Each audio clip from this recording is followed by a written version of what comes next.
All right, guys, ready for the next one? Now, some of these dents might look like a popper, as somebody mentioned on our Facebook page, but these dents are very deceiving. That means the Honda metal, this is what we're dealing with, the Honda Fit, is very, very light. It's like a beer can. If you took a slide hammer to it, or if you want to, you've got to know exactly what you're doing.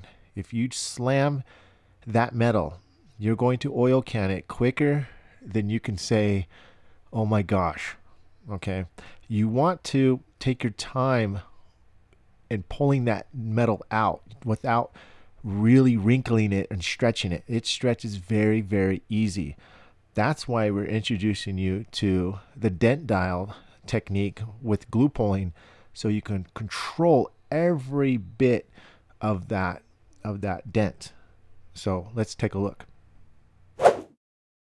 Now I'm using this particular bar called the Dent dial, as I mentioned.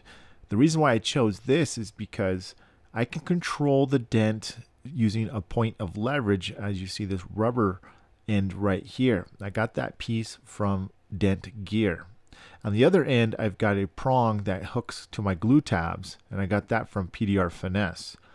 And I just screwed it into the holes that were provided on the front, and then and I kind of made my own little slider. Actually, now I'm take that back. Actually, I got a roller slider from Sal directly, and I put a washer between it so I can screw the other end in.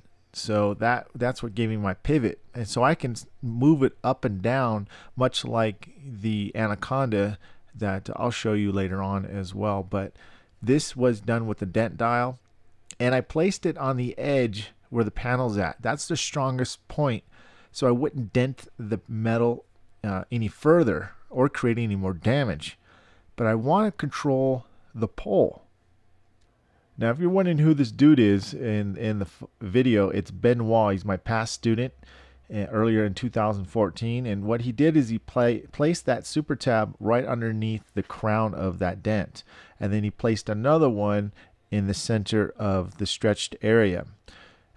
Technically just a little bit below that stretched area, because we didn't want to overstretch the metal. Now, I was talking about before, this is how it's set up, and this is how you're going to place it if you don't have any area to get any leverage. Well, actually, any strong part of the panel to get leverage. I place it right on the edge, have Benoit put it there, because when he's going to pull that dent, he doesn't want to create another dent with that point of leverage with that hard rubber piece. Now you can switch it both sides if you wanted to. If you wanted to switch the rubber to the end and then place the glue tab holder in the middle of the bar and have it slide back and forth for adjustment, you could do it that way as well. There is no right or wrong. It's just whatever you'd like to set up. Now I had Ben pull it, but unfortunately he pulled it before I could catch it on film. But I'm going to show you how it came out. Boom. Well, he did do it really kind of fast right there, but you can see right above it, there's the crowns in this area right here that had a lot of pressure released off it. Yes, it's still kind of sharp, but at least it's manageable, and you can tap it down with a softer tap down. That is going to help you a lot using a softer tap down. If you use too sharp of a tap down, you are definitely going to create tap down pits, and that's not going to be fun trying to get those out towards the end of your repair. Again, as I mentioned, don't make it harder for yourself. Make it cleaner, easier, and faster. And this is one reason why we're using this flat bar and the super tabs. Now, as we go to the next glue tab, you're really going to see how well we're controlling the metal. You can see how he was trying to push down to make sure it was popped out, and it was. So now we're going to hook it up to the next one, and watch how much control you'll have when you're using something like this. You can go slow. Look at that. He can control it. He can see if he needs to tap down any crowns that he's got. He's just checking to see. He doesn't want to just yank, because if you yank it, you are going to overstretch it.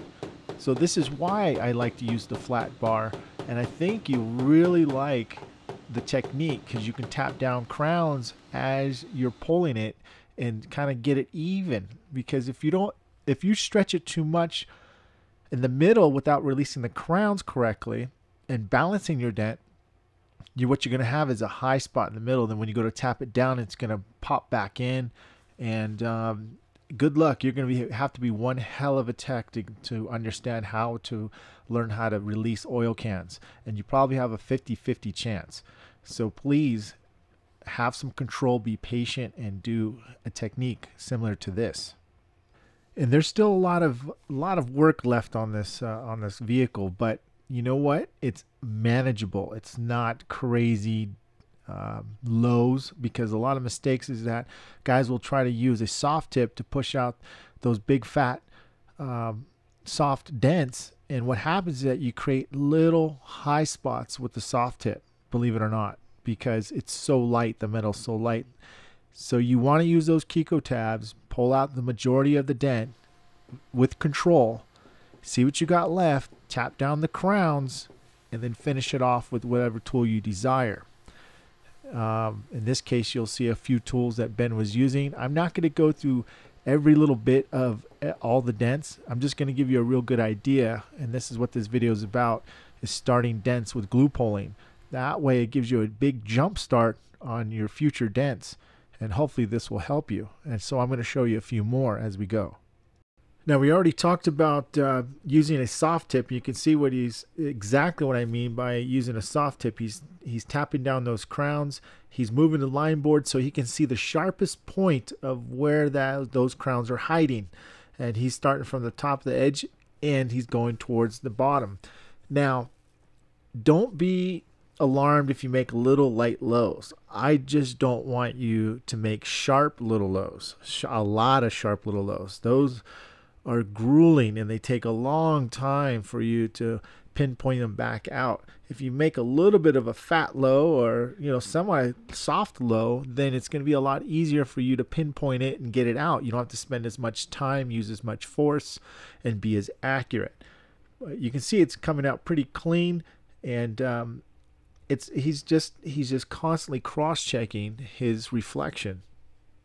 Now, the tool he's using to go down the window is, I call it Chango. Well, actually, one of my students from Puerto Rico called it Chango, so we named this one Chango. It's actually from Blem. It's a door tool. It's a little small, it looks like a Mo Money tool, a little door tool, shave tool, and it's an adjustable ratchet. So it's very handy. It's very great for going up close to the top of the door panel or right in the middle of the door. And you can see that Ben's just pinpointing all the little lows with that tool. Now, here's a little something. Actually, here's a big tip. I'm not gonna say it's a little. It's a big tip, and I think you'll really like it. Now, these Hondas, they got some cross beams in them, and I'm gonna show you that right now. Now, what's crazy about this is that a lot of times the metal can be hit against that brace, and there's glue that's kind of holding the dent in a little bit too as well. Now, a tip that I'm going to tell you is take your whale tail tip or a glue cutter, but I prefer a whale tail tip, and you can stick it down the door through those braces and release a little bit of that glue. Actually, it releases a lot of the dent, release a little bit of the glue, and the dent starts going back into its factory condition. Not all the times. You're going to have to do a little bit of finessing and pushing and things like that. But for the most part, you're going to see that it does really well just by using your whale tail. You can already see what I mean. Just keep watching this little video as he pops it back and forth, moves his whale tail back and forth, releases the glue off the brace from the skin. The skin of the metals is glued to the brace, and that's what's making that contact. Now, I don't want you to undo the whole glue to the brace, otherwise they go down the road and it's going to be flopping everywhere. But you should maybe consider re-gluing the braces. Now, you can see it's really helping this a lot. Now, the part down here with the scratch, that got hit with the impact beam directly, so there's not going to be too much we can do with that. We are going to fix a little bit of that, but and all in all, this came out really good. But with these floppy doors, really light doors, kind of be aware that you might have to release some glue to get that dent popping back out. Now watch this. It's just going to slowly Slowly come back. Watch this push. Bang. Look how straight those lines got right there in front. Pretty amazing if you know what you're doing. Now, what Ben was using to finish off the rest of the dent, this little low right here, is the Mo Money tool, which is the door tool from Ultra Dent Tools. It's that shaved door tool, a little longer, and it's an adjustable handle that you can use, and it goes further down. It's a little more shaved and a little bit has a longer, shall I say, heel and toe. So it gives you that leverage on further down the doors, and you can see exactly what I'm talking about right there. That's pretty much how it was wrapped up, guys, and I'll show you the after if you're curious. And it came out pretty good. Like I mentioned, down here on the little bit where the scratch was that got hit against the impact beam, we weren't able to get that out perfect, so you will see a little bit of a wave. It's incredibly hard to do these dents on these type of light vehicles. Yes, it's easy to push, but it's also easier to make more work for yourself, a lot more waves. So just be careful when you work on these cars. Know what you're getting into. Go slowly and take your time so you can get through it without having to do more work in the end.